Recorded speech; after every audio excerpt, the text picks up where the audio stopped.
और कामिनी के बड़े भाई ने अपनी बंदूक कामिनी के माथे पर तान दी और कामिनी को धमकी दी कि वो कामिनी को गोली मार देंगे अगर कामिनी ने किसी की जिंदगी की पूरी कहानी को केवल एक वीडियो में समेट देना मुश्किल है, नामुमकिन नहीं।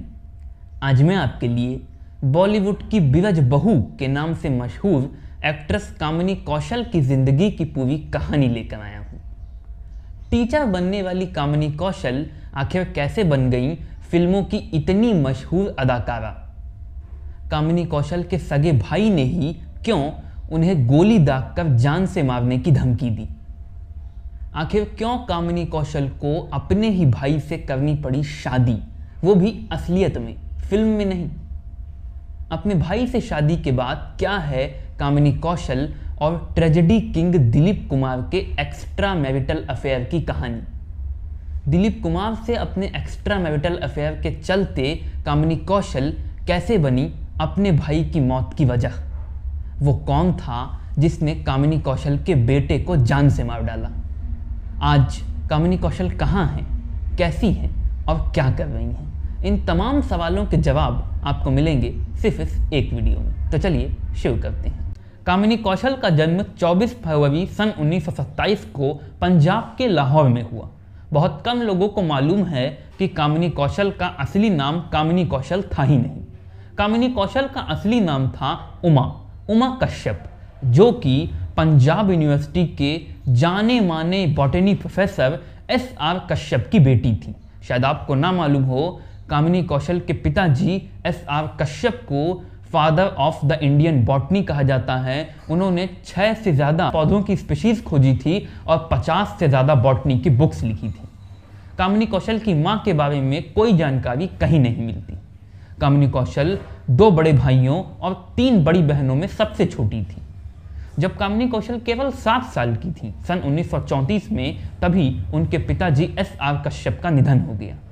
कामिनी ने लाहौर के ही किवनार्ड कॉलेज से अपनी बैचलर ऑफ आर्ट्स यानी BA की पढ़ाई पूरी की। कॉलेज की पढ़ाई के दौरान कामिनी हॉर्स राइडिंग, स्विमिंग और आकाशवाणी पर रेडियो प्लेस किया करती थी, जिसके लिए उन्हें 10 रुपये महीने की तनख्वाह मिलती थी। कामिनी का वैसे फिल्मों में एक्ट्रेस बनने का कोई इरादा नहीं था, ना ही उनकी कोई दिलचस्पी थी। वो तो टीचर बनना चाहती थी। मगर एक दिन रेडियो पर उनकी आवाज़ सुन ली बॉलीवुड के मशहूर डायरेक्टर चेतन आनंद ने। चेतन आनंद उनकी सॉफ्ट वॉइस से बहुत इम्प्रेस हुए। चेतन आनंद सोचने लगे कि कितनी सॉफ्ट वॉइस है इस लड़की की, काश ये लड़की मुझे मिल जाती तो मैं इसे अपनी अगली फिल्म नीचा नगर में हीरोइन के तौर पर साइन कर लेता। मगर चेतन आनंद उस लड़की को कैसे पाते, क्योंकि वो टेलीविज़न नहीं था, रेडियो था, जहाँ पर शक्ल नहीं दिखती, केवल आवाज़ सुनाई देती है। चेतन आनंद इसी उधेड़-बुन में फंसे हुए थे कि तभी वहाँ पर उनकी पत्नी उमा आनंद आई।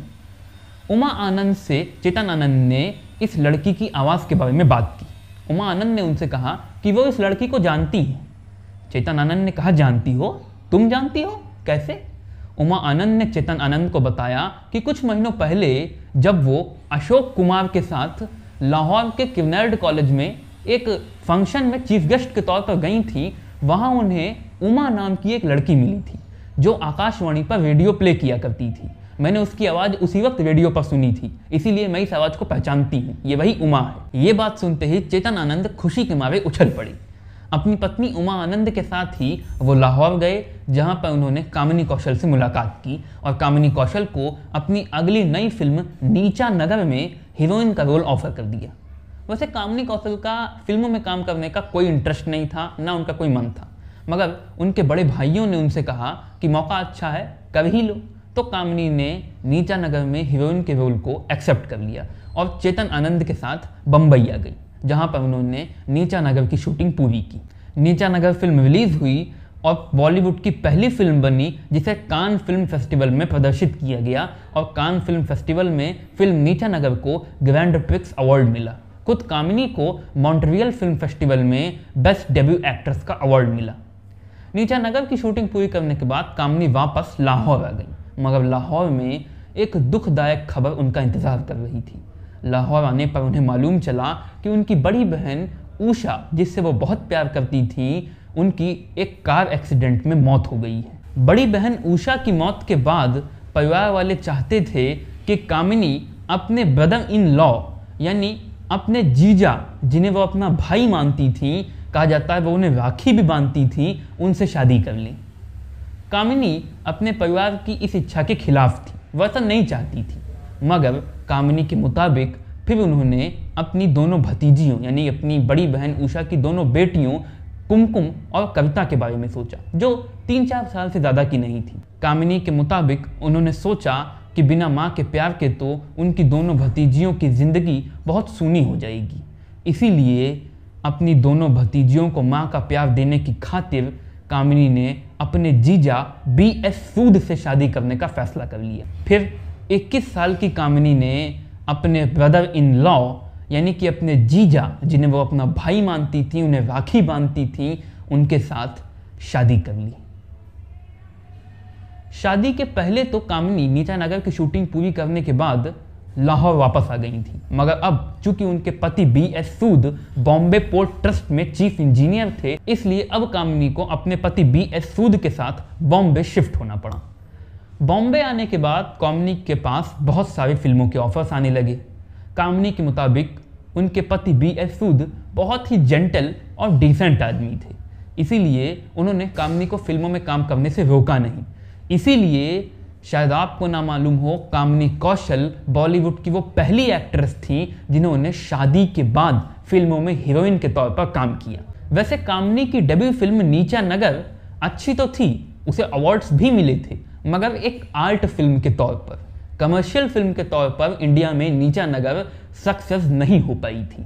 मगर नीचा नगर के बाद कामिनी ने दो भाई नाम की जिस फिल्म में काम किया, वो फिल्म कामिनी कौशल की बॉलीवुड में पहली कमर्शियल सक्सेस बनी। इस फिल्म का एक गाना मेरा सपना सुंदर आएगा बहुत हिट हुआ था, जिसे कामिनी ने केवल एक टेक में पूरा किया था, उस जमाने में केवल एक टेक में।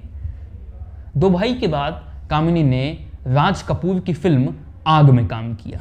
राज कपूर की यह डेब्यू डायरेक्शनल फिल्म थी। कामिनी आग फिल्म के दौरान का ही एक किस्सा बताती हैं। कामिनी बताती हैं कि आग फिल्म की शूटिंग के दौरान एक दिन राज कपूर ने चना खाते खाते उनसे बड़े मजाकिया अंदाज में कहा था, कामिनी मैं देसी ठर्रा हूं और तुम तो बच्ची हो। आग के बाद कामिनी ने जेल यात्री फिल्म में काम किया।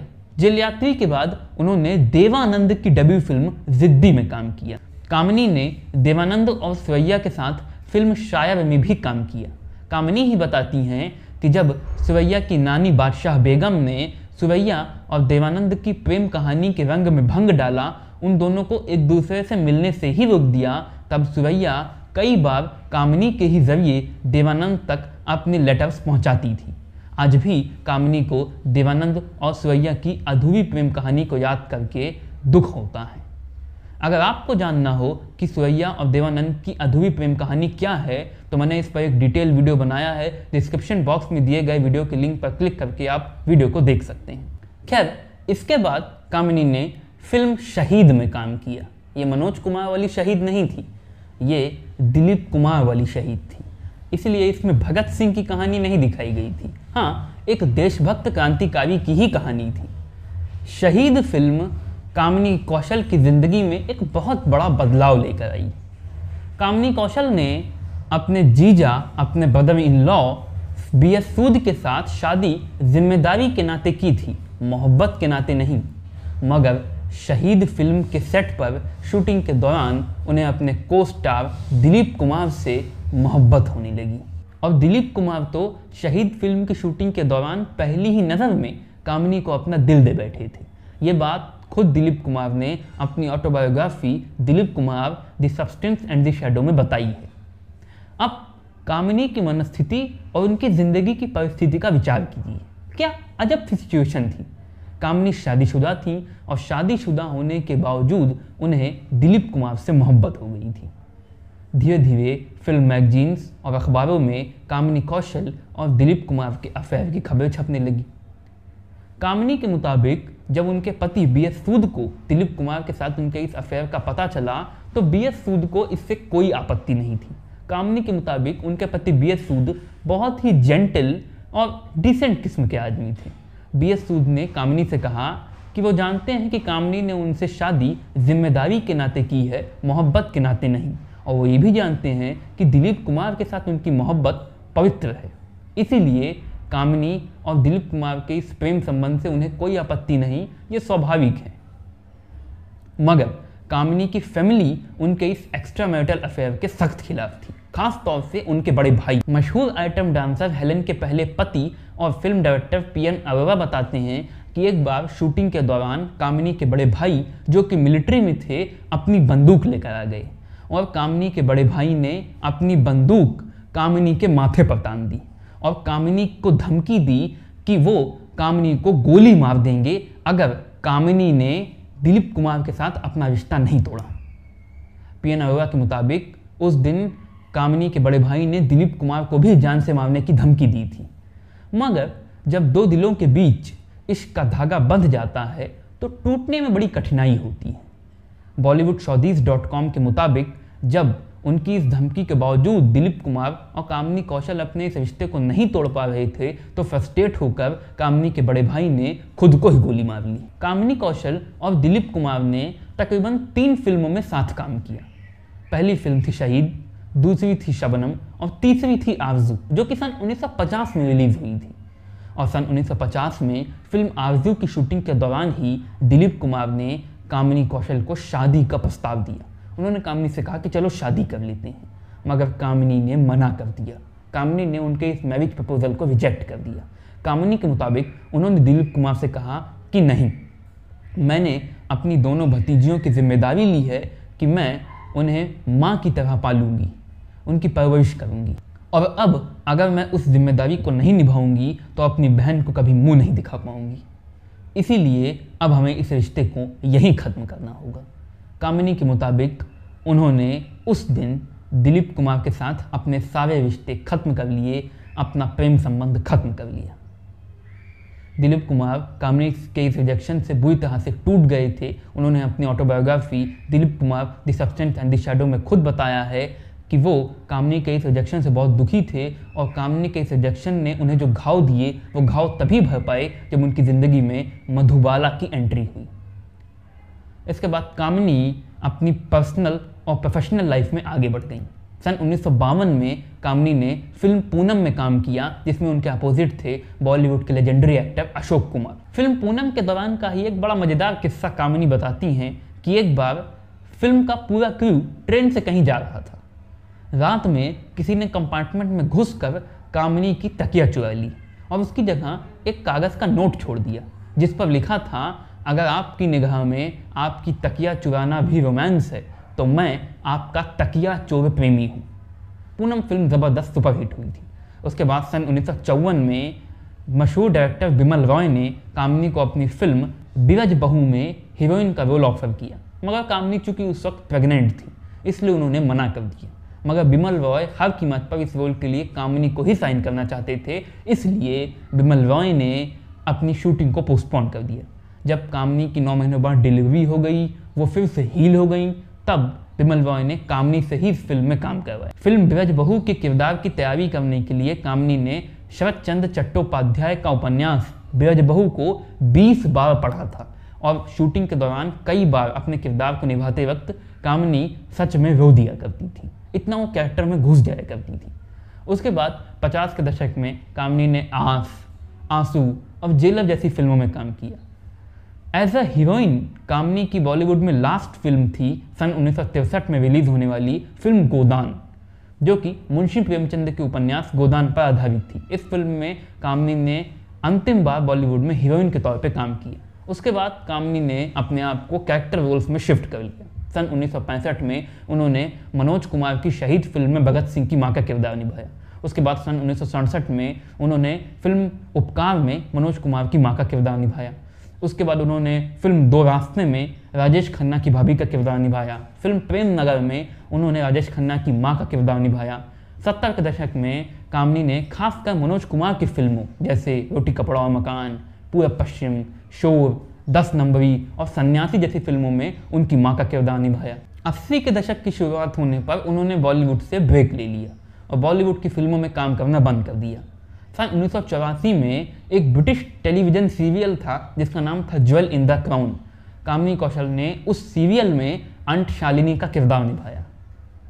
कामिनी को बच्चे बड़े पसंद थे और बच्चों से जुड़ी क्रियाकलापें भी उन्हें बहुत अच्छी लगती थी। इसीलिए उन्होंने 80 के दशक में मशहूर पत्रिका प्रयाग में बच्चों के लिए बहुत सी कहानियाँ लिखी थी, जिसकी प्रेरणा उन्हें अपने बच्चों, भतीजे भतीजियों और भांजों से मिलती थी। कामिनी ने सन 1986 में बच्चों के ही लिए एक एनिमेशन फिल्म भी बनवाई जिसका नाम उन्होंने रखा था मेरी परी। उन्होंने अपने प्रोडक्शन हाउस गुड़िया घर प्रोडक्शंस के तले चांद सितारे, चाट पानी और चंदा मामा जैसे पपट शोज बनाए, जिसमें कामिनी खुद ही कठपुतलियाँ बनाती थी और कठपुतलियों के अलग अलग कैरेक्टर्स के हिसाब से आवाज़ भी डब किया करती थी। उसके बाद सन 1998 में कामिनी ने चांद सितारे नाम के टीवी सीरियल में काम किया। ये पपट शो नहीं था, सच का धारावाहिक था। उसके बाद सन 1999 में उन्होंने वक्त की रफ्तार नाम के टीवी सीरियल में काम किया। सन 2005 में कामिनी ने स्टार प्लस के मशहूर टीवी सीरियल शन्नो की शादी में शन्नो की दादी का किरदार निभाया। उसके बाद सन 2007 में अभिषेक बच्चन की फिल्म लागा चुनरी में दाग में अभिषेक बच्चन की माँ या दादी, इन्हीं दोनों में से कोई एक किरदार निभाया। उसके बाद सन 2013 में उन्होंने शाहरुख खान की फिल्म चेन्नई एक्सप्रेस में शाहरुख खान की दादी का किरदार निभाया। उसके बाद अभी 3 साल पहले सन 2019 में उन्होंने शाहिद कपूर की फिल्म कबीर सिंह में कबीर सिंह की दादी का किरदार निभाया, यानी कि शाहिद कपूर की दादी का किरदार निभाया। और आपको यकीन नहीं होगा, 92 साल की कामिनी कौशल को फिल्म कबीर सिंह में अपने किरदार के लिए बेस्ट सपोर्टिंग एक्ट्रेस का फिल्म फेयर अवार्ड मिला। कामिनी कौशल आज 95 साल की हैं, मगर आज भी दवाइयाँ नहीं खाती। मगर जब सन 2020 में उनके बड़े बेटे राहुल सूद की कोरोना महामारी ने जान ले ली, तब से कामिनी की तबीयत थोड़ा सा ख़राब रहने लगी और वो दवाएं भी लेने लगी। हालांकि उनके छोटे बेटे श्रवण उनके पास उनका ख्याल रखने के लिए रहने के लिए आ गए हैं, मगर फिर भी उनके बड़े बेटे राहुल की कमी उनको हमेशा खलती रहती है। हालांकि कामिनी दवाएं ज़रूर लेती हैं, मगर आज भी किसी रेगुलर बीमारी की दवा नहीं लेती। तरह तरह के वाइटामिन्स और कैल्शियम की ही दवाएं लेती हैं। 2-3 साल पहले तक तो वो इस उम्र में भी अपने अपार्टमेंट में टहलने के लिए, वॉक करने के लिए निकल जाया करती थी।